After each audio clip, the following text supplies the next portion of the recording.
It starts without warning. A name, appearing in your mind like a whisper.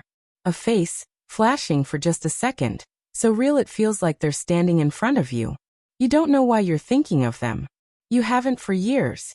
You try to shake it off. A random thought, nothing more. But then the phone rings. A message arrives. Or you run into them by pure chance, as if the universe rearranged itself just for that moment. Most people call it coincidence. Psychologists might call it a resurface memory, cryptomnesia, when the brain quietly pulls someone out of storage without telling you why. But deep down, it doesn't feel like memory. It feels like a signal. And once you've felt it, you can't help but wonder, was I thinking of them? Or did they think of me first?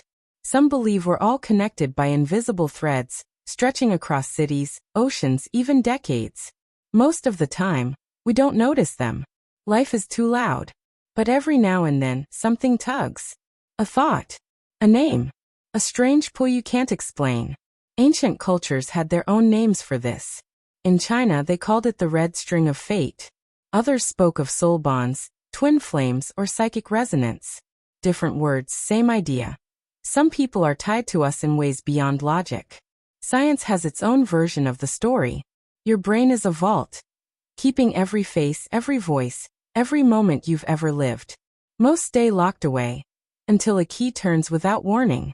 Maybe it's a song, a certain smell, the sound of rain, and suddenly they're back. Neuroscientists talk about mirror neurons, cells that fire when you experience what someone else is feeling. It's why you flinch when someone gets hurt. It's why you feel a sudden warmth when someone, somewhere, is thinking about you. Imagine hearing an old song in a cafe. Your chest tightens. A memory floods in. And for a second, time folds. You're not just remembering them. You're connected to them again. Science can measure brainwaves and track signals, but it can't explain why some connections feel alive, as if they exist in the space between two beating hearts. Because sometimes, the heart knows before the mind. It reacts, a sudden jolt in your chest, a shift in your breathing, before you can find the reason. We call it intuition, but maybe it's recognition. The heart recognizing something the eyes can't see. Picture this, you're reaching for your phone. And before you touch it, it lights up. It's them. The very person you've been thinking about all morning. You tell yourself it's coincidence, but in the quiet corners of your mind, you wonder. Did they feel you thinking about them? Was there a silent thread pulling at both of you until one finally reached out? A woman once told me she woke up with a name in her head, someone she hadn't spoken to in over a decade. She ignored it at first, but the feeling only grew heavier. Finally, she sent a message. "Hey, are you okay?" The reply came almost instantly. They weren't okay. And that message became the start of something they didn't even know they needed. Not every connection will lead you back to someone.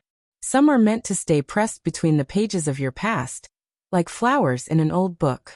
But there are rare ones that wait patiently for the moment you decide to turn the page again. So the next time a face appears in your mind, don't brush it away. It might not be a memory. It might be a call from a heart that's still quietly tied to yours. And if you listen closely enough, you might just hear it answering back.